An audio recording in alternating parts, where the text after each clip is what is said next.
Hello all of you. Now let's see a simple chapter called as classification of goods. Classification का मतलब क्या है? Classification का मतलब है finding out the heading or subheading of Customs Tariff Act schedule in which the goods are listed. Now as you all know कि Customs Tariff Act में दो शेड्यूल है. शेड्यूल 1 जिसमें इंपोर्ट ड्यूटी के रेट्स है, शेड्यूल 2 जिसमें export duty के rates है. तो ये इंपोर्ट ड्यूटी के जो रेट्स है वो एक पूरे शेड्यूल में दिए होते हैं. अब इस शेड्यूल में हमारा गुड्स कहां पे दिया है ये निकालना, इसको कहते हैं क्लासिफिकेशन. कि हमारा गुड्स कहां पे दिया है, कौन से हेडिंग कौन से सब हेडिंग में दिया है, उसको निकालना. तो उसको कहते हैं क्लासिफिकेशन. और वो निकलेगा तो उसका रेट क्या है वो पता चलेगा, है ना. तो रेट ऑफ ड्यूटी निकालने के लिए हमें हमारा गुड्स कस्टम्स टैरिफ एक्ट के शेड्यूल में ढूंढना पड़ता है कि कौन से हेडिंग कौन से सब हेडिंग में दिया हुआ है, और वो निकालेंगे, फिर उसका रेट देखेंगे. तो चलो वो कैसे निकालते हैं वो अपन स्टडी करेंगे इस चैप्टर के अंदर. तो सबसे पहले वही दिया है नीड फॉर क्लासिफिकेशन, क्यों हम निकालते हैं. So one of the important steps in assessing the amount of duty payable is classification of goods within the ambit of the schedule to the Customs Tariff Act. The correct classification of goods is necessary to ascertain the rate of customs duty which goods are subject to. अब देखो Customs Tariff Act को पहले अपन उसका background study करते हैं कि कैसे होता है. तो इसके दो शेड्यूल्स है, पहला इंपोर्ट ड्यूटी रेट्स और दूसरा एक्सपोर्ट ड्यूटी रेट्स. फिर उसके अंदर rules of interpretation and explanatory notes होते हैं जो अपन अभी डिटेल में स्टडी करेंगे. The Indian custom tariff is based upon the harmonised system of nomenclature. और ये हार्मोनाइज्ड सिस्टम ऑफ नोमेनक्लेचर जो है इसको शॉर्ट में HS या HSN कहा जाता है. ये दुनिया में डेवलप हुआ जो, अच्छा पहले बता दूं कैसे आया. वैसे नीचे दिया है. पुराने जमाने में 60-70s में जब इंटरनेशनल ट्रेड ग्रो होना चालू हुआ, और मान लो कि मैं इंडिया से बैठ के 50 कंट्री में अगर गुड्स एक्सपोर्ट कर रहा हूं, तो मेरे को इंडिया का सेकेंड शेड्यूल देखना पड़ेगा एक्सपोर्ट ड्यूटी के लिए कि मेरा गुड्स कहां पे आता है और उसका कितना रेट ऑफ ड्यूटी है अगर है तो. फिर ये 50 कंट्री जहां पे गुड्स इंपोर्ट होते हैं वहां हर जगह जा जाके उनका शेड्यूल निकाल के मेरे को स्टडी करना पड़ेगा. तो मेरे को तो PhD करना पड़ेगा ना कस्टम्स में, हर एक कंट्री के कस्टम एक्ट समझने पड़ेंगे. और इसका जो नोमेनक्लेचर का मेथड है, नोमेनक्लेचर यानी कि स्टेटमेंट का जो मेथड है कि किस तरह से गुड्स लिखा जाएगा. जैसे कि अपन डिक्शनरी पढ़ते हैं, डिक्शनरी का नोमेनक्लेचर क्या है, अल्फाबेट वाइज. अल्फाबेट वाइज पूरी डिक्शनरी में वर्ड्स डिफाइंड है. तो कोई भी वर्ड मेरे को स्टडी करना हो, अगर उसका स्टार्टिंग अल्फाबेट मुझे मालूम है तो मैं डिक्शनरी में बहुत आसानी से उस अल्फाबेट पे पहुंच जाऊंगा. फिर उसके अंदर सेकेंड अल्फाबेट, फिर थर्ड अल्फाबेट, फिर फोर्थ अल्फाबेट, ऐसे करके मेरे को मेरा जो वर्ड है वो मिल जाएगा. And I can see the definition. तो इतनी बड़ी डिक्शनरी होती है लेकिन कितने जल्दी अपन पहुंच जाते हैं ना वर्ड पे. That is because this system is followed, system of alphabetical order of mentioning the words.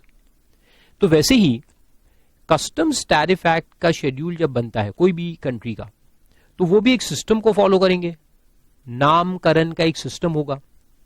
अब कस्टम में प्रॉब्लम क्या होता है कि डिक्शनरी नहीं है ये, तो यहां पे गुड्स को एक वर्ड में नहीं लिखते, यहां पूरा उसका डिस्क्रिप्शन वाइज लिखा जाता है. जैसे क्रूड ऑयल, तो crude oil of so and so, crude oil of so and so, तो ऐसे पूरा डिस्क्रिप्शन वाइज रहता है and not just the word. तो इसलिए जैसे पेन ड्राइव, तो पेन ड्राइव नहीं लिखा रहेगा, a storage device to store the goods in electronic form, ऐसे डिस्क्रिप्शन वाइज मेंशन रहता है. तो इसलिए अल्फाबेटिकली तो हम कर नहीं पाएंगे. तो फिर क्या सिस्टम फॉलो करें.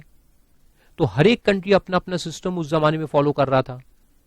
तो इंटरनेशनल ट्रेड में बैरियर्स क्रिएट होते थे, बहुत प्रॉब्लम आते थे कि भाई हमारा गुड्स वहां जाएगा तो वहां कौन से उनके कस्टम्स एक्ट में कहां पे क्लासिफाई होगा, फिर उस कंट्री में क्या होगा, उस कंट्री में क्या होगा, उस कंट्री में क्या होगा. Very difficult. तो फिर जब WTO बना, वर्ल्ड ट्रेड ऑर्गेनाइजेशन, तो उसके जो सिग्नेटरीज थे उन्होंने कहा कि चलो हम मिलके एक कॉमन सिस्टम बनाते हैं. कॉमन प्लेटफॉर्म कि जिसको यूज करके फिर हर कंट्री अपना अपना टैरिफ बनाएगा और क्लासिफिकेशन करेगा। तो ये एक कॉमन प्लेटफॉर्म बना, उस पे हर कंट्री के लोग आए, उन्होंने बैठ के ये सिस्टम डेवलप किया जिसका नाम आया हार्मोनाइज्ड सिस्टम ऑफ नोमेनक्लेचर।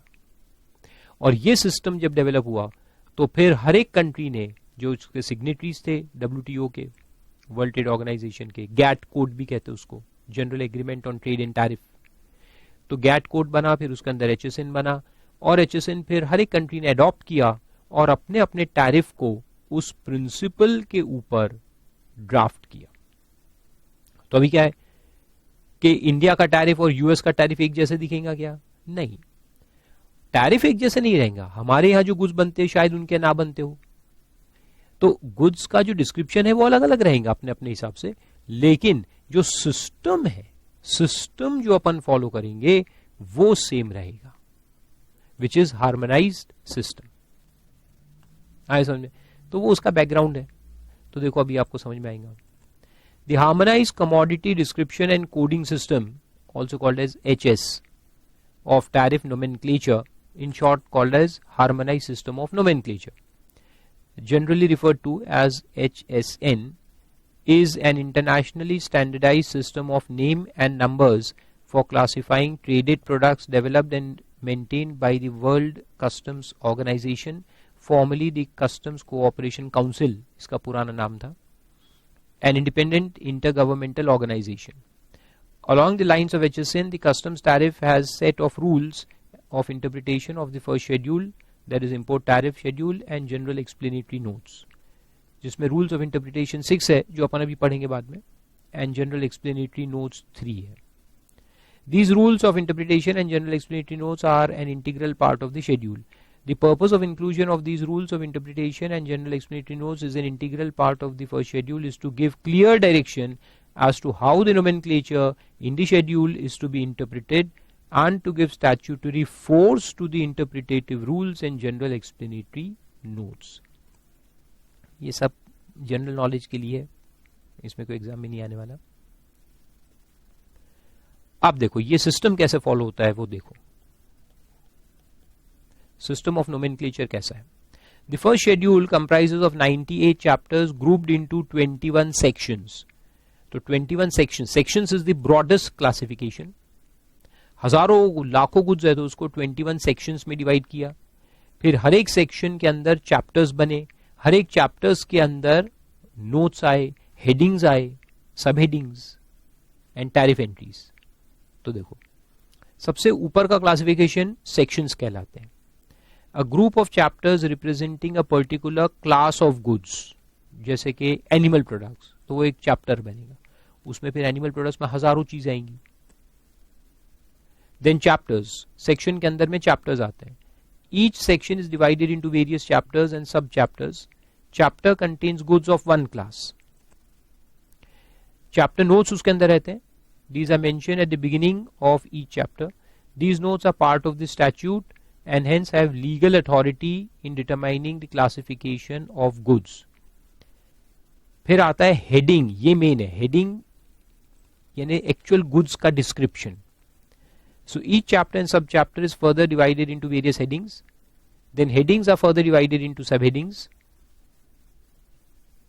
तो हेडिंग और सबहेडिंग जो है इसमें एक्चुअल गुड्स मेंशन रहते हैं, डिस्क्रिप्शन ऑफ गुड्स इसके अंदर रहता है। और चैप्टर नेम जो है वो सिर्फ रेफरेंस के लिए होता है। And general explanatory notes, there are 3 notes in the first schedule. They are relevance of 1- and 2-। एक नोट है कि अगर कोई भी गुड्स एक डैश से शुरू होता है, उसके सामने में एक डैश रहेगा और फिर उसका मेंशन रहेगा। Then the said article or group of article shall be taken to be sub-classification of the article or group of article covered by the said heading. अभी आपको समझ में आएंगे, अब नीचे के एग्जाम्पल देखेंगे तो उससे आपको क्लियर होगा ये सारे पॉइंट्स। तो सिंगल डैश है तो वो सब क्लासिफिकेशन है, और डबल डैश है तो वो सिंगल डैश में जो मेंशन होगा गुड्स, उसके नीचे अगर डबल डैश है तो सिंगल डैश का सब क्लासिफिकेशन डबल डैश वाले। तो लिखा है देखो, denotes that the said article or group of articles shall be taken to be sub classification of the immediately preceding article or group of articles which has a single dash. ये देखो नीचे में एक एग्जांपल है, अभी आपको समझ में आएगा. Then meaning of abbreviation percentage. Percentage का मतलब है कि रेट ऑफ ड्यूटी जो है वो एड वेलोरम है, यानी कि वैल्यू के ऊपर लगेगा. परसेंटेज ऑफ वैल्यू जो कि अपन सेक्शन 14 में निकालेंगे. और तीसरा एक एक्सप्लेनेशन है कि standard rate of duty applicable if no preferential rate specified. ये हमने पहले भी देखा था कि प्रेफरेंशियल रेट्स भी होते हैं यहाँ, कॉलम 4 एंड कॉलम 5. तो अगर कोई गुड्स के लिए प्रेफरेंशियल रेट नहीं दिया है तो उसको स्टैंडर्ड रेट ही लगेगा. सिंपल. और देखो इलस्ट्रेशन, ये एक्चुअल टैरिफ का एक पार्ट है. तो देखो ये टैरिफ आइटम, ये कोडिंग रहता है, इसको कोडिंग सिस्टम कहते हैं. तो 0801 है, यानी कि 8th chapter and first heading, 8वें चैप्टर का फर्स्ट हेडिंग है ये. कोकोनट, अब देखो यहां डिस्क्रिप्शन रहता है, coconuts, Brazil nuts, cashew nuts, fresh or dried, whether or not shelled or peeled. फिर यहाँ यूनिट्स दिया रहता है. यूनिट्स यानी अगर स्टैच्यू क्या बोलते हैं उसको, स्पेसिफिक ड्यूटी है पर केजी पर लीटर वगैरह पे, तो वो यहां पे मेंशन होगा 2 रुपीज पर लीटर. और अगर परसेंटेज दिया है तो standard rate and preferential rate दो रहते हैं उसमें. तो वो देखो आपको समझ में आएगा. कंटिन्यू करो. फिर उसमें सिंगल डैश के साथ कोकोनट दिया है. तो ये कोकोनट जो मेंशन है, ये इसके पहले जो हेडिंग दिया था ना उसका सब क्लासिफिकेशन हो गया. यानी कोकोनट क्या, तो जो ऊपर दिया था उसका, ये जो ऊपर दिया था ना कोकोनट्स ब्राजील, तो ये मेन डिस्क्रिप्शन है. और इसका सब क्लासिफिकेशन वहां दिया है डैश कोकोनट. फिर उसके नीचे डबल डैश के साथ दिया है. तो डबल डैश डेसिकेटेड, तो डेसिकेटेड क्या, कोकोनट. तो कोकोनट का सब क्लासिफिकेशन डेसिकेटेड है, यानी कोकोनट जो कि डेसिकेटेड फॉर्म में होगा. तो उसमें 70% दिया है और 60% दिया है. तो नॉर्मल रेट 70% है, और अगर आप कहीं से प्रेफरेंशियल एरिया से लेके आओगे तो 60% लगेगा. और प्रेफरेंशियल एरिया क्या होता है, जो गवर्नमेंट नोटिफाई करता है पर्टिकुलर प्रोडक्ट के लिए.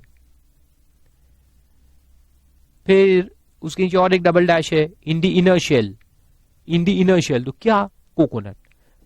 तो ये देखो दोनों डबल डबल डैश है, तो डबल डबल डैश इसके सब क्लासिफिकेशन है, कोकोनट की ये दोनों सब क्लासिफिकेशन है. Desiccated coconut, in the inner shell coconut. फिर नीचे आया 3 डैश. तो 3 डैश जो आया ये डबल डैश का सब क्लासिफिकेशन है. फ्रेश, तो फ्रेश क्या, inner shell, fresh inner shell of coconut, ऐसे रीड करना है. ये 3 है, ये भी 3 है. तो ड्राइड इसका सब क्लासिफिकेशन होगा क्या, नहीं, dried is the sub classification of inner shell of coconut. Similarly other. फिर डबल में अदर आया, तो ये डबल जो आया अदर, ये किसका सब क्लासिफिकेशन होगा, ये सिंगल का. तो ये सिंगल में से ये एक डबल आया और इस सिंगल में से ये एक डबल आया निकल के. तो यहां से ये आएगा, यहां से ये आएगा. फिर उसके बाद ये डबल आया, तो ये ट्रिपल जो आया वो ये डबल का ट्रिपल है. तो दीज 3 आर सब क्लासिफिकेशन ऑफ दिस, उसके पहले के डबल डैश वाले का. लेकिन ये फिर ट्रिपल के बाद डबल आया, तो डबल इसके अंदर से आएगा, सिंगल में से डबल आएगा. फिर उसके अंदर 3 है, तो ये जो 3 है अभी ये इस अदर के सब क्लासिफिकेशन में आएंगे.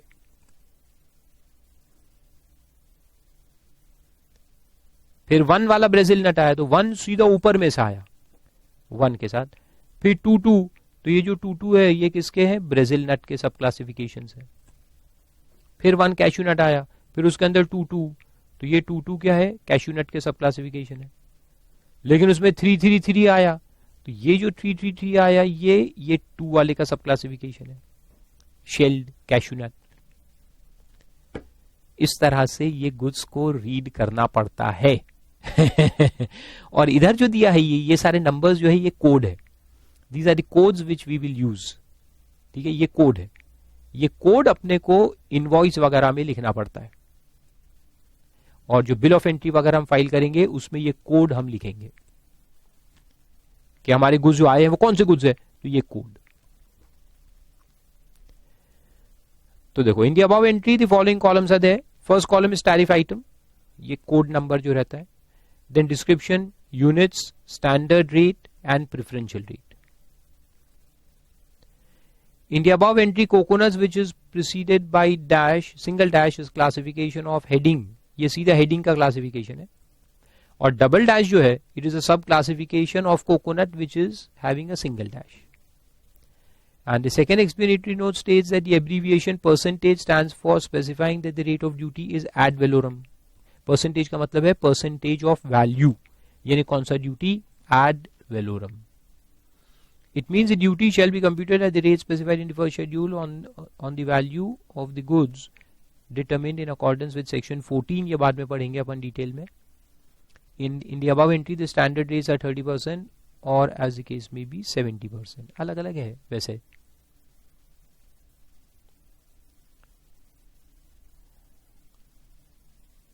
Then ये तो ब्रॉड आउटलाइन कैसे होता है वो दिया है। अब आते हैं एक्चुअल रूल्स ऑफ इंटरप्रिटेशन पे। ये काम के इसमें क्वेश्चन आएंगे एग्जाम में।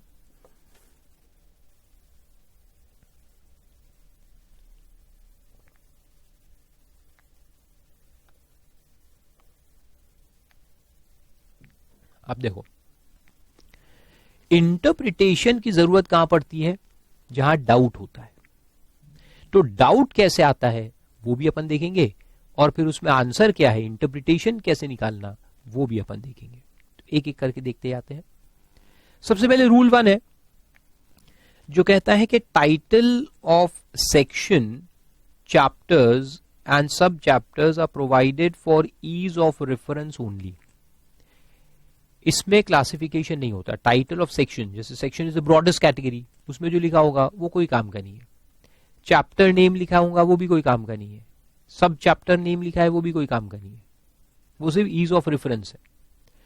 For legal purposes classification shall be determined according to terms of headings and relative section or chapter notes, and provided such headings or notes do not otherwise require according to subsequent rules.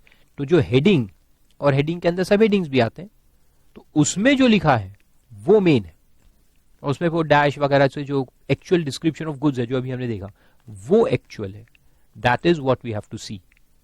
Section name, chapter name, sub chapter name कोई काम का नहीं है, वो सिर्फ ease of reference के लिए। Actual description जो है वो हेडिंग्स के अंदर है, और उसके अंदर जो dash, double dash, triple dash है उसके अंदर है। Okay, very good. अब देखो फिर कहता है कि अगर कंट्रोवर्सी आई तो सब्सिक्वेंट रूल को फॉलो करो। तो एनालिसिस में कोई दिया है फिर, the above rule lays down the following propositions that the titles of section, chapters and sub chapters do not have any legal force. उसका कोई लीगल फोर्स नहीं है। उसमें क्या लिखा है उससे कोई मतलब नहीं है। वो ईज ऑफ रेफरेंस के लिए है, सहूलियत के लिए है, लीगली बाइंडिंग नहीं है। Terms of headings read with the notes are legally relevant for the purpose of classification. Heading और उसके नोट्स ये अपने को रीड करने का है। And rules of interpretation need not be resorted to when classification is possible on the basis of description in the heading itself, या सब हेडिंग या chapter notes and section notes. अगर हेडिंग को देखते हुए क्लासिफिकेशन हो रहा है तो इंटरप्रिटेशन रूल्स में आने की जरूरत नहीं है। यानी अगर हेडिंग्स क्लियर है, बिल्कुल क्लियरली मेंशन है, जैसे हमने देखा कोकोनट क्लियरली मेंशन है, तो उसमें कोई चांस ऑफ डाउट है ही नहीं। जब चांस ऑफ डाउट ही नहीं है तो इंटरप्रिटेशन रूल्स में आने की जरूरत नहीं है। Notes of one chapter or section cannot be applied for interpreting entries in other chapters or sections. ये भी इंपॉर्टेंट है। जो चैप्टर के नोट्स है वो उसी नोट्स, वो नोट्स सिर्फ उस चैप्टर के गुड्स के लिए, नॉट फॉर अदर चैप्टर्स। तो ऐसे नहीं कि नोट्स को यूनिवर्सली कहीं भी अप्लाई कर देंगे, ऐसा नहीं है। तो नोट्स क्या होते हैं? नोट्स यानी गवर्नमेंट उसमें नोट्स डालता है जो एक्सप्लेन करता है। जैसे कोई गुड्स अपने ये चैप्टर में मेंशन किया डिस्क्रिप्शन में, लेकिन गवर्नमेंट को मालूम है कि यहाँ डाउट अराइज होगा, तो डाउट को रिमूव करने के लिए वो नोट्स बना देता है। तो नोट्स लिखे रहते हैं कि for the purpose of this chapter the following should be read as this, इसका मतलब ये है, इसका मतलब ये है, ऐसे उसके नोट्स बनते हैं। तो वो क्लैरिफिकेटरी नोट्स होते हैं. इलस्ट्रेशन. क्वेश्चन देखो एग्जाम में इस तरह से आएंगे, right a note on rule 1. Brief note तो वही लिखेंगे जो अभी हमने पढ़ा. देन रूल 2 पे चलते हैं. अब यहां एक एक प्रॉब्लम में डिफाइन करूंगा और उसका सॉल्यूशन अपन देखते चलेंगे. रूल 2 क्लॉज ए है जो कहता है क्लासिफिकेशन ऑफ इनकम्प्लीट और अनफिनिश्ड आर्टिकल्स. अभी मैन्युफैक्चर्ड गुड्स जो होते हैं तो वो कंप्लीट आर्टिकल्स तो मेंशन होते टैरिफ में, जैसे मोटर कार मेंशन है. What will happen if I make a motor car but which is unfinished. एक अनफिनिश्ड मोटर कार अगर हम इंपोर्ट करके लाएंगे, उसमें हेडलाइट, टेल लैम्प्स कुछ भी नहीं लगा है, इंजन लगा है, चेसिस है, इंजन है, सीट एक है बाकी नहीं है, तो इनकम्प्लीट गुड्स अगर हम इंपोर्ट करेंगे और इंडिया में लाने के बाद में उसको फिनिश करेंगे, है ना, हो सकता है इनकम्प्लीट फॉर्म में अगर गुड्स इंपोर्ट हो या अनफिनिश्ड फॉर्म में इंपोर्ट हो तो उसको कहां क्लासिफाई करेंगे. Can we classify them in the heading which refers to complete goods. यानी अनफिनिश्ड या इनकम्प्लीट मोटर कार जो इंपोर्ट हुई है, क्या उसको मैं कंप्लीट मोटर कार के हेडिंग में डाल दूं और उसका जो रेट है वो लगा दूं. तो देखो आंसर क्या है. आंसर है कि any reference in a heading to an article.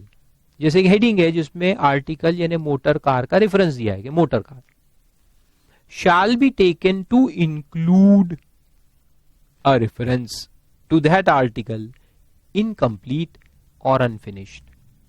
यानी फिनिश गुड्स जहां पे मेंशन है तो वो इनकम्प्लीट को भी कवर कर लेगा. That heading will cover incomplete और अनफिनिश गुड्स ऑल्सो. लेकिन एक कंडीशन अटैच्ड है. कंडीशन ये है प्रोवाइडेड दैट एज प्रेजेंटेड, यानी जिस तरह से वो आया है, the incomplete or unfinished article has the essential character, underline essential character of the complete or finished article. कहने का मतलब क्या है कि जो कार हम लेके आए हैं उसमें मेन फीचर्स है क्या. इसेंशियल कैरेक्टर कब अपन मानेंगे, जब उसके मेन फीचर्स उसमें होने चाहिए, मेन कैरेक्टरिस्टिक्स या मेन फंक्शन जिसके लिए ये गुड्स है वो परफॉर्म होना चाहिए. जैसे अपन चेसी है, चेसी में ये लगा दिया, चक्के भी लगा दिए, इंजन भी लगा दिया और सब कुछ लगा दिया, सिर्फ टेल लैम्प्स, हेड लैम्प्स ऐसे मिसिंग है, but it is still looking as a car, it can still function as a car. उसको कोई भी इंसान कार ही बोलेगा, ट्रैक्टर या और कुछ नहीं बोलेगा.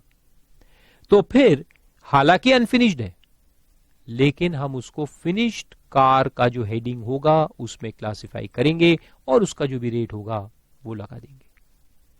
सो incomplete will be called as complete if it has the essential character of the complete article. ठीक है.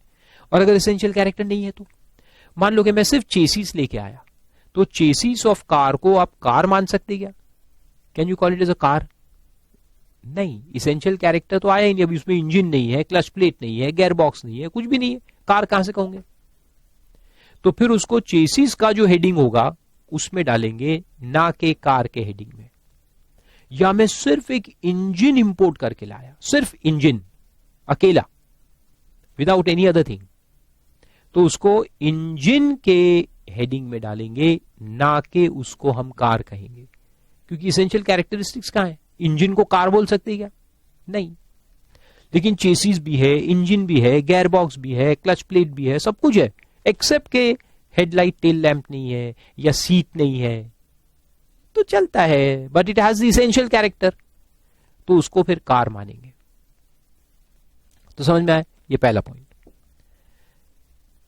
सिमिलरली सेकेंड पॉइंट कहता है कि it shall also be taken to include reference to that article complete और finished और falling to be complete और finish by virtue of this rule, यानी ऊपर में जिसको इनकम्प्लीट को कंप्लीट माना है. प्रेजेंटेड यानी जिसको लाए हैं कस्टम्स डिपार्टमेंट में प्रेजेंट किया है कि देखो ये हमारा गुड्स है. अनअसेंबल्ड और डिसअसेंबल्ड, तो इसको CKD या SKD लिखो. इसको नॉक्ड डाउन गुड्स भी कहते हैं. CKD यानी कंप्लीटली नॉक डाउन, SKD यानी सेमी नॉक डाउन. तो ये क्या होता है? देखो, ये ऐसा होता है कि जैसे कार आ रही है, या इसको किट्स भी कहते हैं, किट्स, कंप्यूटर्स वगैरह किट्स में इंपोर्ट होते हैं, मशीनरी वगैरह किट्स में लाते हैं। तो किट यानी क्या कि इंपोर्ट हो रहा है एक गुड्स का जो कंप्लीट फिनिश्ड फॉर्म में नहीं आ रहा, जैसे कार, पूरी कार बना के इंपोर्ट नहीं कर रहे अपन क्या कर रहे हैं कि हर एक पार्ट को अलग से पैक करके लेके आ रहे हैं और इंडिया में लाने के बाद उसको असेंबल करेंगे और कार बनाएंगे। तो इसको इंपोर्ट इन किट फॉर्म भी कहते हैं। किट कंप्लीट कार का किट है, हर चीज है उसमें, नट बोल्ट लेकर हर चीज, लेकिन असेंबल्ड फॉर्म में नहीं है, डिसअसेंबल्ड फॉर्म में है। आजकल नहीं वो फर्नीचर भी आते हैं, अगर आप अमेजॉन वगैरह से टेबल खरीदोगे तो वो टेबल जैसे नहीं आएंगे आपके घर पे, उसके हर पार्ट अलग अलग पैक करके आएंगे। उसमें एक पेज ओपन करोगे तो एक मैप दिया रहेगा और स्क्रू वगैरह भी अलग से दिए रहेंगे और उसमें पूरा डिजाइनिंग दिया रहेगा कि पहले कौन से पार्ट को कौन से पार्ट के साथ जोड़ने का, फिर कौन सा पार्ट लगाओ, फिर क्या लगाओ, फिर क्या लगाओ, और उसको आप फॉलो करते जाओगे इंस्ट्रक्शंस को पार्ट बाय पार्ट। तो अपने को घर पे बनाना पड़ता है, इधर से कसो, इधर इधर इधर इधर कस के फिर वो टेबल बन जाएगा। तो ये जो अपने घर आया इसको क्या बोलेंगे, अनअसेंबल्ड या डिसअसेंबल्ड गुड्स। तो इंपोर्ट में भी अपन ऐसा करते हैं। ये क्या होता है कि ट्रांसपोर्ट में अच्छा रहता है, उसको पार्ट्स में डालेंगे तो पैकिंग जो है वो कम एरिया में पैकिंग हो जाएगा ना, और अगर पूरा टेबल बना के लाएंगे तो इतना बड़ा टेबल, इतना बड़ा पैकिंग लगेगा, जगह ज्यादा लगेगा और आने जाने में प्रॉब्लम भी हो सकता है। तो इसलिए अनअसेंबल्ड डिसअसेंबल फॉर्म में गुड्स आते हैं। तो यहां बोला है कि कोई प्रॉब्लम नहीं, अगर वो अनअसेंबल गुड्स आया लेकिन वो पूरा कार ही है, पूरा कार ब्रॉट इन पार्ट्स, तो उसको अपन एज अ कार मानेंगे, नॉट एज पार्ट्स। उसको टैक्स कैसे करेंगे, एज अ कार। सिंपल। फिर उसमें भी दिया, देखो एनालिसिस और एग्जांपल दोनों है, समझ में आ जाएंगे आपको। If any particular heading refers to finished or complete article, the incomplete or unfinished form of that article shall also be classified under the same heading, provided it has the essential characteristics of the finished goods. And number 2, the particular heading refers to complete or finished goods, the unassembled or disassembled form of that article shall also be classified under the same heading, provided again that it has the essential characteristics. Example, railway coaches removed without seats would be still called as railway coaches, या car without seats would still be classified as a car. Example दिया ही मैंने। लेकिन उसमें point यह है कि only minor completion processes बाकी होने चाहिए, minor adjustment should be required. अगर बहुत मेजर एडजस्टमेंट रिक्वायर्ड है तो फिर इसको कंप्लीट नहीं मानेंगे। इनफैक्ट ये जो किट फॉर्म में गुड्स आते हैं, जैसे कि you can say computer chips के भी किट्स आते हैं, टेलीविजन उसके किट्स आते हैं। सोनी टीवी का एक केस आया था बहुत साल पहले कि वो किट इंपोर्ट करते हैं, फिर इंडिया में उसको असेंबल करते हैं। तो जो असेंबली का प्रोसेस है वो सिंपल नहीं है, उसमें पूरे जो इंटीग्रेटेड सर्किट्स है वो एक के बाद एक लगाओ, सोल्डरिंग प्रोसेस होगा, टेक्निकल प्रोसेस है पूरा उसको असेंबल करना, तब जाके वो टीवी बनता है। तो बहुत लंबा चौड़ा प्रोसेस। तो फिर ये जो किट आ रहा है उसको एज पार्ट्स टैक्स करेंगे, नॉट एज ए टीवी, क्योंकि वो सिंपल प्रोसेस नहीं है कि भाई निकालो 4 स्क्रू मार दिए इधर उधर और असेंबल हो गया, जो कि आम आदमी कर सकता है। वैसा अगर है तो फिर उसको टीवी मानेंगे। तो किट को फिनिश गुड्स तभी मानेंगे when even a common man can assemble it simply, ठीक है। और अगर कॉम्प्लेक्स प्रोसीजर इन्वॉल्व है उसके असेंबलिंग में तो फिर उसको कंप्लीट गुड्स नहीं मानेंगे, इनकम्प्लीट को कंप्लीट नहीं मानेंगे। देखो एक एग्जांपल दिमाग में आया है, बहुत सिंपल। आजकल देखो मार्केट में अभी क्या है, टाइम बहुत हो गया, मुझे भूख लग रही है, तो एग्जांपल आया दिमाग में कि 2 टाइप के इंग्रेडिएंट्स अपने को मार्केट में मिलते हैं। एक कि मेरे को पनीर बटर मसाला बनाना है, तो आजकल एजेंसीज है जो मेरे को इंग्रेडिएंट्स सप्लाई कर देते हैं पनीर बटर मसाला बनाने के।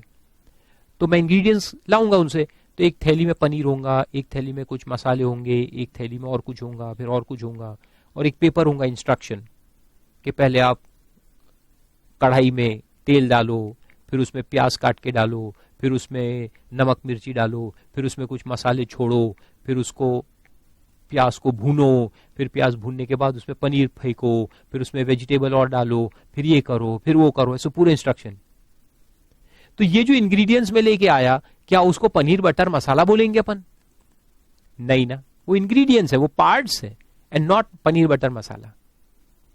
लेकिन दूसरा होता है वो प्री प्रिपेयर्ड फूड, आजकल अवेलेबल होता है मार्केट में, MTR के डब्बे लेके आ जाओ, पनीर बटर मसाला का डब्बा मिलेगा, लेके आ जाओ, सब बना है, सब मिक्स है ऑलरेडी, उसको सिर्फ खोल के गरम करने का है, गरम करो खा लो।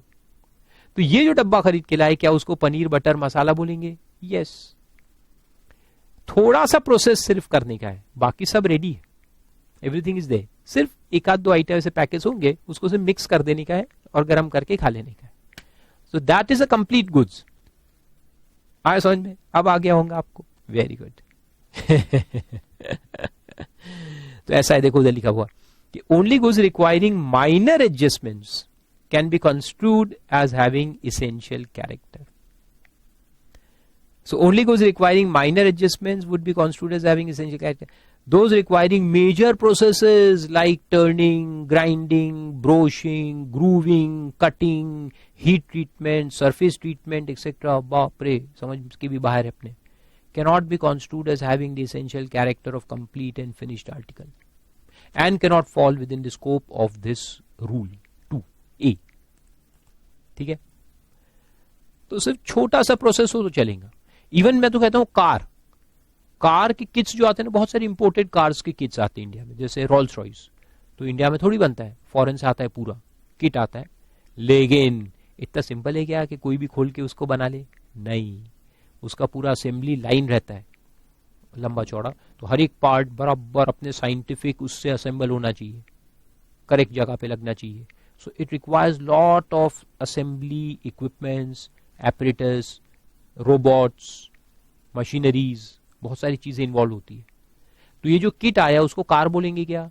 नहीं, नहीं, उसको कंप्लीट नहीं मानेंगे। Then second point 2B। 2B कहता है classification of mixtures, combinations of a material or substance and other materials and substances. हम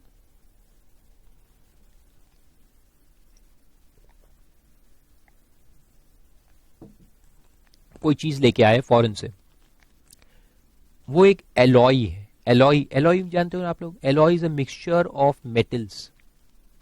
तो उसमें कॉपर, जिंक, क्रोमियम वगैरह कुछ 4-5 मिक्स है, एक एलॉय हमने इंपोर्ट किया। अब जब हमने टैरिफ ओपन किया कस्टम्स में, तो देखा कि कॉपर का एक हेडिंग है, कॉपर का हेडिंग है, और तुम्हारे क्या बोला मैंने, कॉपर, जिंक का भी हेडिंग है, क्रोमियम का भी हेडिंग है, और जितने मेटल्स उसमें है वो सबके अपने अपने अपने हेडिंग है, लेकिन एलॉय का कोई हेडिंग नहीं है। तो मैं इस एलॉय को कहां डालूंगा? मैं इसको कॉपर के हेडिंग में डालू, या जिंक के हेडिंग में डालू, या क्रोमियम में डालू? कहां डालू? कौन सा हेडिंग में लू? सवाल पैदा हुआ।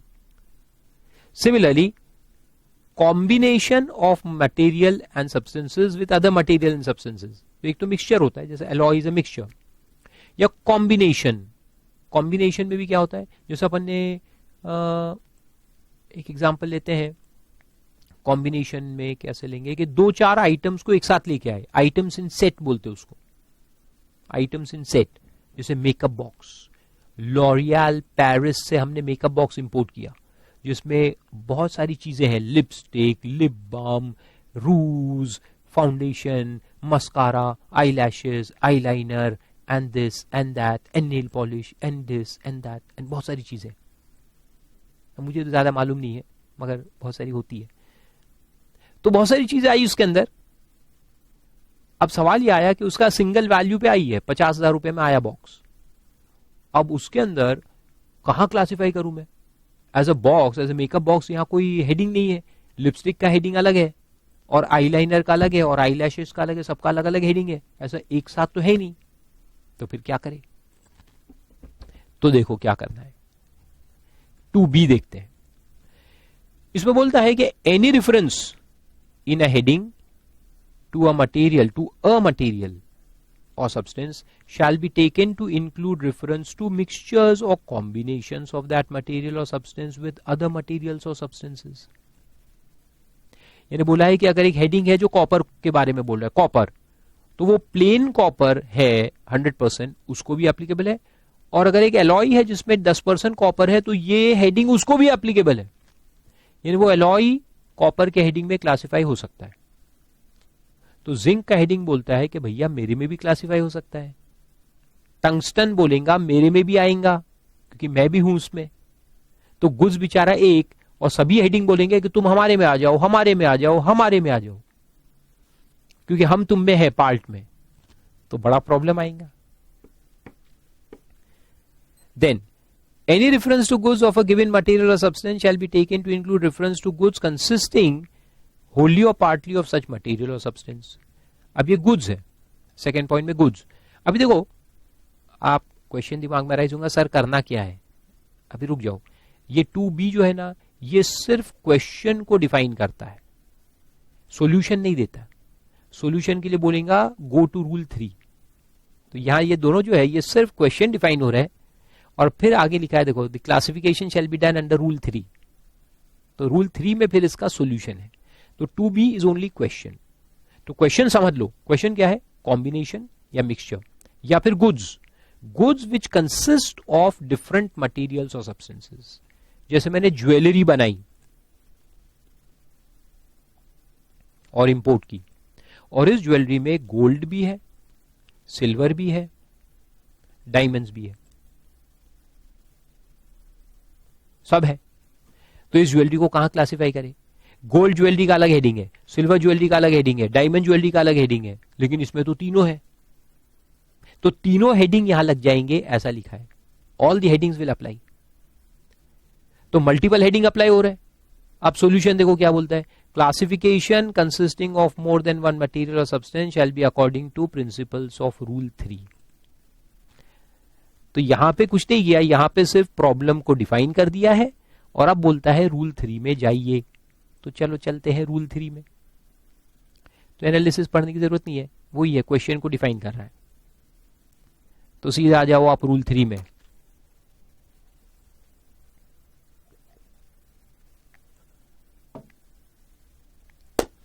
Classification, in case goods are classifiable under 2 or more headings. तो यहां चक्कर वही है ना कि सारे हेडिंग बोल रहे हैं कि गुड्स हमारे में आएगा।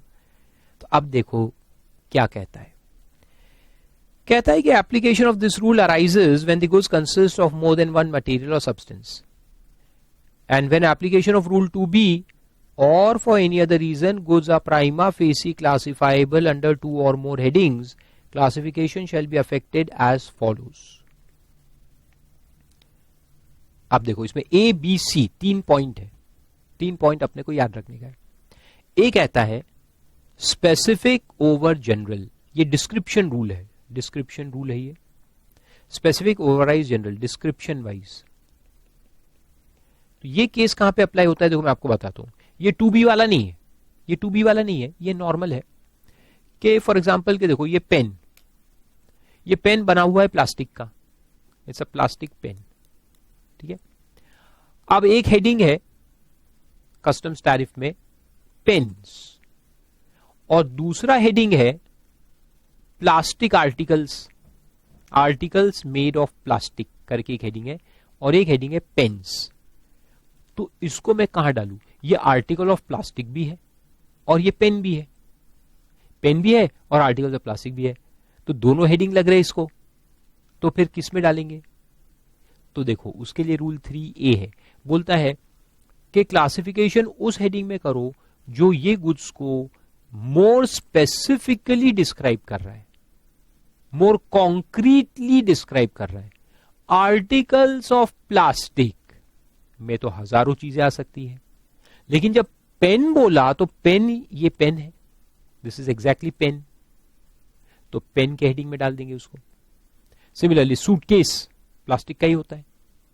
तो एक हेडिंग है सूटकेस और एक हेडिंग है आर्टिकल्स ऑफ प्लास्टिक। तो which is more specific? Suitcase. तो कहां डालेंगे? सूटकेस। तो वो है rule 3A, specific overrides general. इसका नाम ही क्या है? इंटरप्रिटेशन ऑफ लॉ में इसको क्या बोलते हैं? जेनेरेलिया स्पेशियलिबस नॉन डेरोगेंट। लॉ में पढ़ा होगा आपने, रूल्स ऑफ इंटरप्रिटेशन में, generalia specialibus non derogant, specific always overrides general. हमारी क्लास में एक लड़की थी, नाम तो मैं नहीं बताऊंगा आप लोगों को, सीए फाइनल में जब हम थे, तो उसने एक दिन कहा, हम बहुत सारे दोस्त थे, उसने कहा मेरे सारे दोस्त बहुत अच्छे हैं, बहुत प्यारे हैं, सारे दोस्त बहुत प्यारे हैं। तो हम सब खुश हो गए, अरे वाह सारे दोस्त प्यारे, हम भी दोस्त हैं, अरे वाह। फिर उसने कहा अंकित बहुत ही प्यारा है। अरे हट तेरी की, तो मर गए, फिर अपने दिल पे पत्थर रख दिया। तो सब प्यारे हैं तो बहुत खुश हुए पहले हम, फिर बोला अंकित बहुत प्यारा है, तो अंकित स्पेसिफिक वर्ड आ गया, स्पेसिफिक ओवरराइड्स जनरल, सारे दोस्त जनरल, अंकित स्पेसिफिक। तो अंकित खुश हुआ, बाकी सब दुखी हो गए। चलो आगे चलते हैं। स्पेसिफिक ऑलवेज ओवरराइड्स जनरल, याद रखना। तो देखो, the heading which provides the most specific description shall be preferred two heading providing a more general description. However, when two or more headings each refer to part only of the material or substance contained in mixed or composite goods, or part only of the items in set, ठीक है, for retail sale, then those headings are to be regarded as equally specific. तो इससे मैंने कहा ना कि ये जो रूल है 2A 3A, ये अपने 2B वाला जो केस है ना उसको नहीं लगता, क्योंकि 2B वाला केस क्या है कि जो उसमें मिक्सचर है, उसमें गोल्ड, प्लैटिनम, डायमंड्स वगैरह सब कुछ है, तो वहां पे ये रूल नहीं लगता। ये रूल वहां लगेगा जब एक आइटम एक ही चीज का बना है, प्लास्टिक का ही है, लेकिन पेन या आर्टिकल्स ऑफ प्लास्टिक, तो अपन पेन में डालेंगे, ये उसके लिए। लेकिन जहां मिक्सचर है, कॉम्पोजिट गुड्स है, तो आर्टिकल्स इन सेट है, lipstick and lip balm and this and that, तो वहां ये रूल नहीं लगता, क्योंकि वहां बोला है कि सारी चीजें इक्वली स्पेसिफिक है, ऐसा मान लो। तो अगर सारी चीजें इक्वली स्पेसिफिक है मान लू, तो फिर जनरल और स्पेसिफिक का तो डिफरेंस ही नहीं रहा ना, सब स्पेसिफिक हो गए। तो फिर वहां क्या करेंगे, वहां जाएंगे बी क्लॉज में। तो ए में से भागा दिए गए, तो चलो बी में चलते हैं। लेकिन उसका पहले एनालिसिस देख लेते ए का। देखो कुछ एग्जांपल्स भी दिए हैं, जैसे कि the heading that provides a more specific description should be preferred. Example में दिया है कि electric shaving machine was classifiable under following two headings.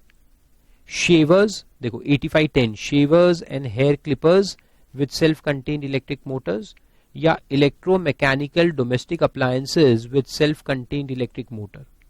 अब बताओ कौन सा ज्यादा स्पेसिफिक है? पहला। शेविंग मशीन है जो अपन नहीं, वो आजकल फिलिप्स के आते हैं शेविंग के लिए इलेक्ट्रिकल, तो किस में जाएगा? 8510 में जाएगा, because this is more specific and this is general. ये तो डोमेस्टिक अप्लायंसेस की बात कर रहे, तो इसमें तो कुकर भी आ गया और मालूम नहीं क्या क्या आ गया, मिक्सर, ग्राइंडर सब आ जाएंगे। तो ये स्पेसिफिक है ना शेवर्स, तो बस इसमें डाल दो, तो वही नीचे दिया है। देन 3B पे आओ। 3B कहता है इसेंशियल कैरेक्टर, यानी नाम पे मत जाओ। ए में क्या था? नाम था। A was about description, name. B is about character. नाम और कैरेक्टर में डिफरेंस है। तो यहां बोलता है, यहां अब ये मिक्सचर्स यहां पे आएंगे, और क्या बोलता है देखो, mixtures composite goods consisting of different material or made up of different components, जैसे jewellery made up of gold, silver, platinum, diamond, या मिक्सचर एलॉय वाला एग्जांपल लिया था। या फिर good setup, goods in set, make a box, which cannot be classified under A, obviously, shall be classified as if they consisted of material which gives them their essential character. तो essential character यानी कि main function, लिख दो main function, function या purpose भी कह सकते हो उसको, purpose which solves the main purpose for which the goods are made. तो जैसे मैंने कहा मेकअप बॉक्स, अब मेकअप बॉक्स में भी दो हो सकते हैं, एक होता है वो लिपस्टिक सेट, उसमें मेनली सारे लिपस्टिक है, 10 आइटम है, 8 तो लिपस्टिक है और 2 ऐसे ही कुछ 1-2 चीजें हैं पाउडर वगैरह, लेकिन लिपस्टिक मेन है उसमें। या जैसे अपन कंपोस्ट बॉक्स लेते थे स्कूल में, कैमलिन का कंपोस्ट बॉक्स आता था, तो उसमें जियोमेट्रिक इंस्ट्रूमेंट जो है वो मेन है, पेंसिल तो एक एडिशनल रहता है कि ठीक है पेंसिल डाल दो, लेकिन geometric instrument was the main feature ना, उसी के लिए तो हम उसको खरीदते थे, वही तो उसका मेन फंक्शन था, मेन पर्पस था। तो ऐसे जो गुड्स होते हैं जहां एक आइटम मेन पर्पस डिफाइन करता है, वो मेन है, और बाकी जो चीजें हैं वो ऐसे ही है। जैसे मैंने कहा copper wire, electric copper wire, लेकिन वो कॉपर वायर जो है उसमें सिर्फ कॉपर नहीं है, क्योंकि अगर 100% कॉपर हो तो वो टूट जाएगा बहुत जल्दी, कॉपर बहुत जल्दी टूट जाता है, उसमें स्ट्रेंथ नहीं है, तो उसमें अपन स्ट्रेंथ देने के लिए दूसरे एलॉयज ऐड करते हैं, तो वो हो गया मिक्सचर। लेकिन फिर भी उसको क्या बोलेंगे, कॉपर वायर ही बोलेंगे ना, because it's main purpose is solve by copper. 80% copper है और 20% थोड़ा बहुत इधर उधर मटेरियल्स है, तो इसेंशियल कैरेक्टर कौन दे रहा है, कॉपर, तो उसको कॉपर वायर ही बोलेंगे। फिर गोल्ड देखो, 18 कैरेट गोल्ड आता ना, तो 18 कैरेट गोल्ड जो है उसमें क्या है कि मिक्सचर है, दूसरे उस चीजों को मिक्स करते हैं अपन, एलॉय बना देते हैं, कॉपर वगैरह और बाकी चीजें कुछ कुछ मिक्स होती है। Just a second, excuse me. तो मिक्सचर होता है, लेकिन फिर भी गोल्ड ही तो मेन है ना, 18 कैरेट गोल्ड यानी गोल्ड ही तो है।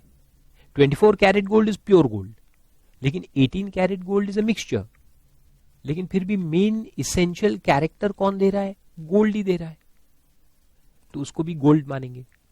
तो जो आइटम इसेंशियल कैरेक्टर डिफाइन कर रहा है उसके हेडिंग में हम इस एलॉय को क्लासिफाई करेंगे, आए समझ में। या गोल्ड ज्वेलरी, गोल्ड ज्वेलरी है लेकिन उसमें सिल्वर भी थोड़ा सा मिक्स्ड है, लेकिन मेन फीचर तो गोल्ड ही है, तो उसको गोल्ड मानेंगे, उसको गोल्ड ज्वेलरी में क्लासिफाई करेंगे। फिर एक नीचे यहां एग्जांपल दिया है, lead pencil with an eraser at the back, तो वो बिकता किस नाम से, पेंसिल से ही तो बिकता है ना, नहीं वो पेंसिल आते हैं स्कूल में जिसमें पीछे इरेजर होता था, लेकिन है तो पेंसिल, तो उसको पेंसिल इच मानेंगे। Pencil gives the essential character, not the eraser.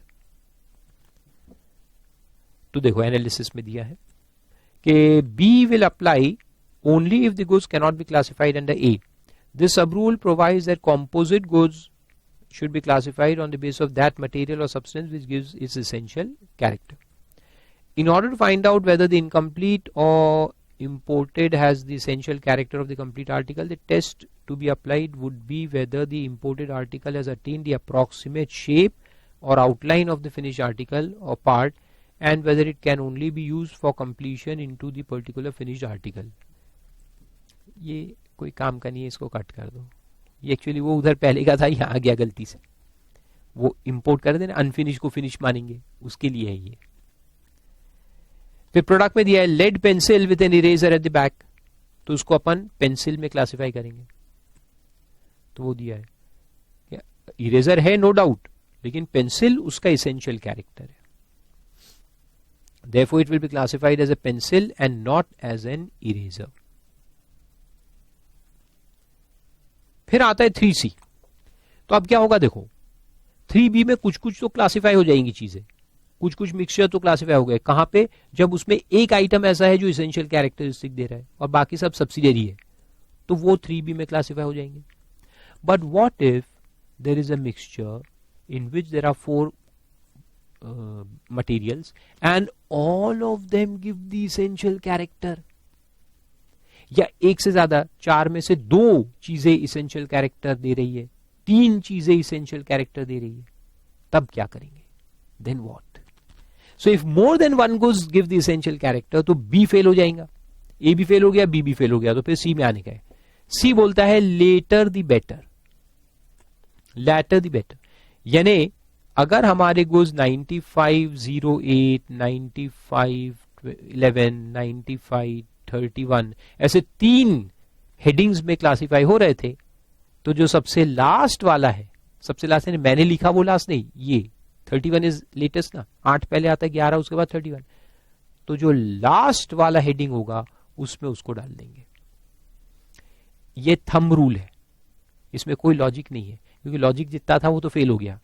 अब थंब रूल है कि भैया कहीं तो डालना है, तो जो सबसे लास्ट में उसमें डाल दो। ऐसा है एब्सोल्यूट इलॉजिकल रूल, जो आखिरी में आया उसमें डाल दो।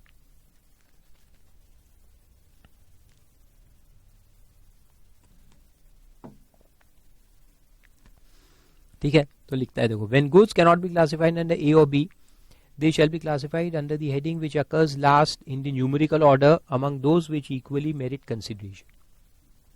Among those which equally merit consideration का मतलब है कि वो जो essential characteristics दे रहे थे, अगर 3 आइटम है और 3 में से मैं कहता हूं 3 का मिक्सचर है, लेकिन ये वाला जो है ना ये essential character नहीं दे रहा, तो इसको तो हटा दो।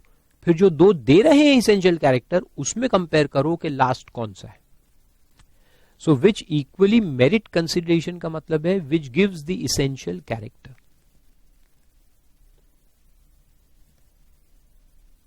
और इसमें relevant case laws में दिया है कुछ examples देखो। एक महिंद्रा एंड महिंद्रा का केस था कि when goods cleared by SSC were equally classifiable under the following 2 headings, 8703 motor cars and other vehicles principally designed for transport of persons, and 8704 motor vehicles meant for transport of goods. तो हमने कुछ ऐसा बनाया, एक Matador, यानी वो आजकल आते हैं ना वैन्स, जिसमें पैसेंजर भी जा सकते हैं, पर्सन्स भी, पर्सन्स यानी पैसेंजर, या गुड्स, तो दोनों भी है, इसमें दोनों जा सकता है, दोनों इसेंशियल कैरेक्टर है। तो फिर क्या करेंगे कि जो लास्ट में आएगा उसमें डाल दो, एक 3 है एक 4 है, तो लास्ट वाला कौन सा है 4, तो 4 में डाल देंगे।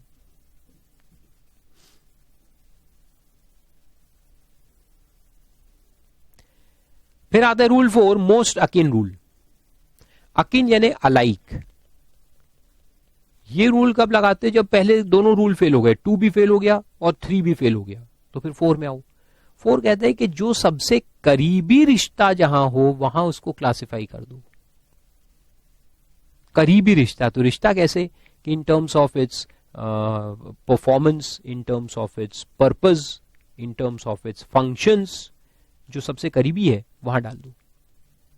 फॉर एग्जाम्पल, एक ऐसी एग्जाम्पल लेता हूं कि हमारे पास रिस्ट वॉचेस है, उसका तो टैरिफ में मेंशन है, वॉल क्लॉक्स है, उसका भी मेंशन है, लेकिन हम एक ऐसी घड़ी इंपोर्ट करके लाए जो ना रिस्ट वॉच है ना वॉल क्लॉक है, वो हैंगिंग वॉच, ऐसे सीलिंग से हैंग होता है। अब सीलिंग से हैंग हो रहा है, तो देखो रिस्ट वॉच से उसका रिश्ता करीबी दिख रहा है कि वॉल क्लॉक से, वॉल क्लॉक से दिख रहा है ना, क्योंकि वॉल क्लॉक वॉल पे हैंग करेगा, ये सीलिंग से हैंग करेगा, लेकिन पर्पस देखो दोनों का सेम है कि घर में एक जगह परमानेंट लगा के रखेंगे। रिस्ट वॉच तो अपने साथ घूमता है जहां हम जाते हैं, तो रिस्ट वॉच से जो उसका रिश्ता है वो काफी दूर का है, लेकिन वॉल क्लॉक से करीबी है, तो इसको अपन वॉल क्लॉक के हेडिंग में क्लासिफाई करेंगे। तो उसको अकिन रूल कहते हैं कि goods which cannot be classified in accordance with the above rule shall be classified under the heading appropriate to the goods to which they are most akin, यानी most alike. Akin यानी alike. This rule is popularly known as Akin rule. This rule specifies that if the goods cannot be classified in accordance with the earlier use, they should be classified under that heading with which they are most akin.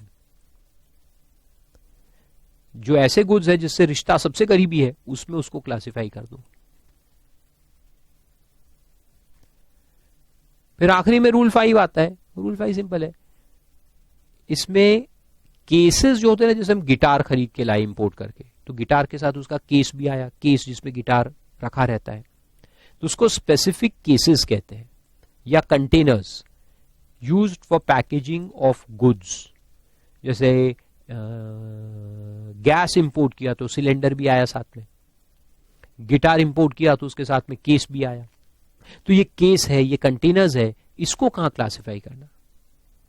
तो उसमें दिया है, देखो, camera cases, musical instrument cases, gun cases, drawing instrument cases, necklace cases and similar containers which are classified with a specific article.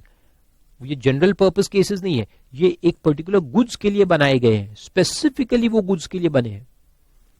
और asset और articles when a kind normally sold with, of a kind normally sold with, यानी कि जिस चीज के लिए बनाए गए हैं उसके अंदर उसको क्लासिफाई करो। तो कैमरा केस कहां क्लासिफाई होगा? कैमरा के साथ, कैमरा के साथ ही आया तो कैमरा के अंदर ही उसको क्लासिफाई करेंगे और वहीं पर उसको टैक्स करेंगे। और कंडीशन वही है कि these containers are specifically designed or shaped or fitted to contain specific article or set of articles. These cases containers are suitable for long-term use and presented with the articles for which they are intended. यानी camera मैंने import किया, साथ में case भी आया, तो case को camera के हेडिंग में डालेंगे। लेकिन मैंने अगर सिर्फ केस इंपोर्ट किया, अरे केस अलग से भी तो बिकते ना, तो अगर अपन केस को अलग से इंपोर्ट करेंगे तो फिर वो केस के हेडिंग में जाएगा, जो भी वो केस का पैकिंग मटेरियल का हेडिंग होगा वहां जाएगा, फिर वो कैमरा में नहीं आएगा। याद रखो, this rule does not however apply to containers which give the whole its essential character.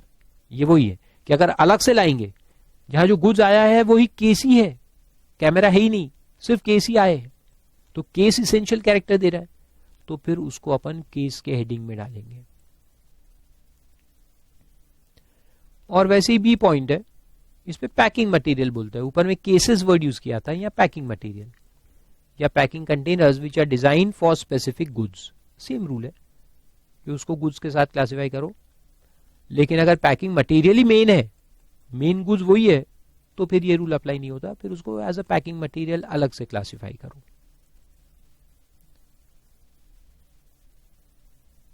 तो ऐसा है, जैसे इस एग्जांपल में गैस सिलेंडर्स भी है, अगर गैस सिलेंडर्स अलग से हम बना के निकालेंगे, गैस के साथ नहीं, जो फैक्ट्री में सिलेंडर बनेंगे तो फैक्ट्री में सिलेंडर बन के निकलेंगे और इंडिया में आएंगे इंपोर्ट होके, तो उसको कहां क्लासिफाई करेंगे? एज सिलेंडर्स, क्योंकि अभी उसमें गैस तो है ही नहीं, तो उसको एज अ सिलेंडर ही क्लासिफाई करेंगे।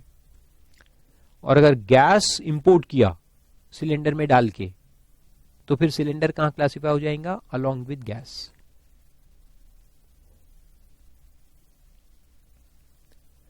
और आखिरी में रूल 6 है, वो कोई पढ़ने का नहीं रहता। It says only sub headings at the same level are comparable. यानी हमने देखे थे जैसे डैश और डबल डैश, एक डैश में एक डबल डैश में है, तो वो दोनों को अपन करेंगे क्या? नहीं, उनको कंपेयर नहीं करेंगे। अगर डबल डैश है तो दैट इज ऑलरेडी अ सब classification of a single dash item.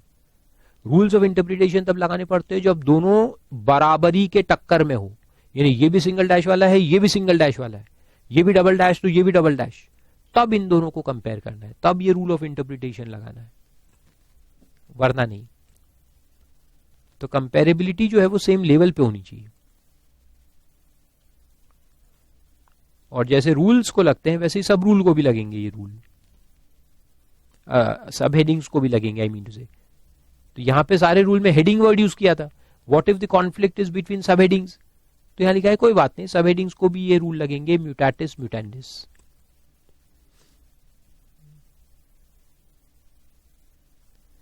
और कुछ जजमेंट्स उसमें दिए हैं, वो कोई खास काम के नहीं है। एक सौराष्ट्र केमिकल्स का केस है, that this brings out the importance of section notes and chapter notes in classification.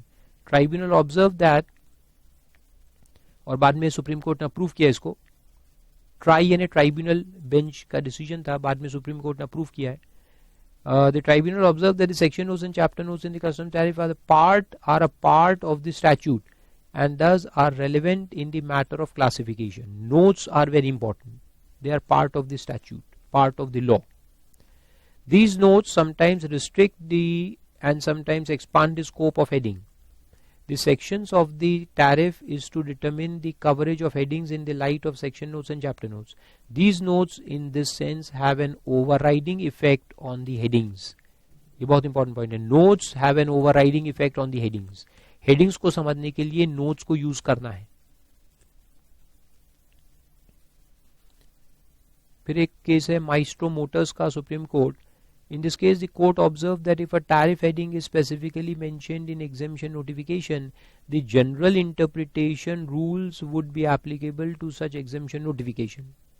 But if an item is specifically mentioned without any tariff heading के साथ अगर mention नहीं है notification में, then exemption would be available even though for the purpose of classification it may be otherwise.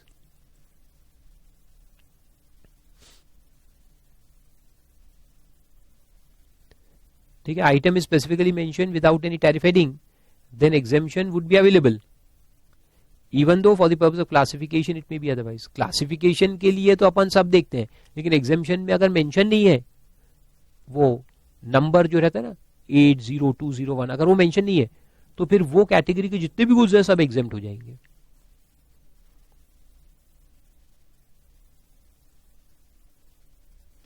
And Hewlett Packard का एक case है कि in this case the SSC was engaged in the manufacture of and trading in computers including laptops, otherwise called notebooks, falling under heading 8471 of CTA. They imported notebooks with hard disk drivers preloaded with operating software like Windows XP, etc. These computers were also accompanied by separate compact discs containing the same software, which were intended to be used in the event of hard disk failure. नहीं, वो एक disc compact CDs आते हैं साथ में, motherboard पे तो already लिखा रहता है, लेकिन एक अलग से भी देते हैं कि अगर फॉर्मेट करना पड़े तो फिर आपको ड्राइवर्स लोड कर दो। The SSC classified the software separately and claimed exemption, क्योंकि सॉफ्टवेयर पे ड्यूटी नहीं है, import duty. The court held that without operating system like Windows, the laptop cannot work. Therefore, the laptop along with software has to be classified as a laptop and valuation to be made as one unit. इन्हें software को भी as hardware classify कर देंगे और पूरे पे tax निकालेंगे। और एक केस है कि when classification is recognized by the government in the notification at any point of time, can the same be made applicable in a previous classification in the absence of any conscious modification in the tariff? इसको rule of precedence कहते हैं। यानी government ने एक notification issue किया at some point of time जिसमें एक particular classification दिया, can the same be made applicable to previous classification? पहले इसके अगर कोई केस अराइज हुआ था तो उसको एप्लीकेबल रहेगा क्या, जहां पे कोई मॉडिफिकेशन हुआ नहीं है टैरिफ में? जैसे पहले था वैसे अभी भी है। अभी गवर्नमेंट ने एक नोटिफिकेशन इशू किया तो क्या ये पहले वाले केस को भी कवर कर लेगा? तो देखो उसमें लिखा है फैक्ट्स ऑफ द केस में कि department contended that electronic automatic regulators were classifiable under chapter subheading 85, 43, 89, whereas the SSC was of the view that the aforesaid goods were classifiable under chapter subheading 90, 30 to 89. SSC कह रहा है 90, 30 to 89 में जाना चाहिए, department कह रहा है 85, 43, 89 में जाना चाहिए। An exemption notification dated 1st of March 2002 exempted the disputed goods by classifying them under chapter heading 90, 30 to 89. तो देखो गवर्नमेंट ने भी एक एग्जेम्पशन नोटिफिकेशन में उसको यही हेडिंग दिया है 90, 30 to 89. The period of dispute, however, was prior to 1st March 2002. हमारा जो डिस्प्यूट है वो पहले का है, लेकिन ये नोटिफिकेशन 1st March 2002 को आया। तो क्या ये नोटिफिकेशन का बेनिफिट हमको मिल जाएगा इस केस में? क्योंकि हम तो वही कह रहे थे जो अभी डिपार्टमेंट ने कहा। तो देखो सुप्रीम कोर्ट क्या कहता है। The apex court observed that the central government has issued an exemption notification dated 1st of March 2002. And in the said notification it has classified the goods under 90, 30 to 89. Since the revenue itself has classified the goods in dispute under 90, 30 to 89 from 1st March, the said classification needs to be accepted for prior period also. यानी अभी अगर कुछ कहा है इसका मैं इसका एक आपको पॉइंट बता दूं कि ये क्लैरिफिकेशन जब भी आते हैं गवर्नमेंट की तरफ से कोई भी एक चीज को क्लैरिफाई करते हैं, तो ये क्लैरिफिकेशन जो होते हैं ये रिट्रोस्पेक्टिव इफेक्ट से होते हैं। हालांकि बहुत ब्रॉड कॉन्सेप्ट है, लेकिन इसका शॉर्ट में बता रहा हूं। Clarifications apply with retrospective effects. अगर लॉ उस वक्त और इस वक्त सेम है और अभी ये लॉ को क्लैरिफाई किया है, तो ये क्लैरिफिकेशन ना सिर्फ अभी के लिए है, मगर पहले के जो केसेस है उनको भी कवर कर लेता है, क्योंकि लॉ तो सेम है। ऐसा थोड़ी कि आज इसका मीनिंग ये है, आज से मीनिंग ये है, ऐसा थोड़ी होता है। जब लॉ सेम है और आज आप मीनिंग डिफाइन कर रहे हैं, तो पहले भी वही होगा ना मीनिंग, ऐसा।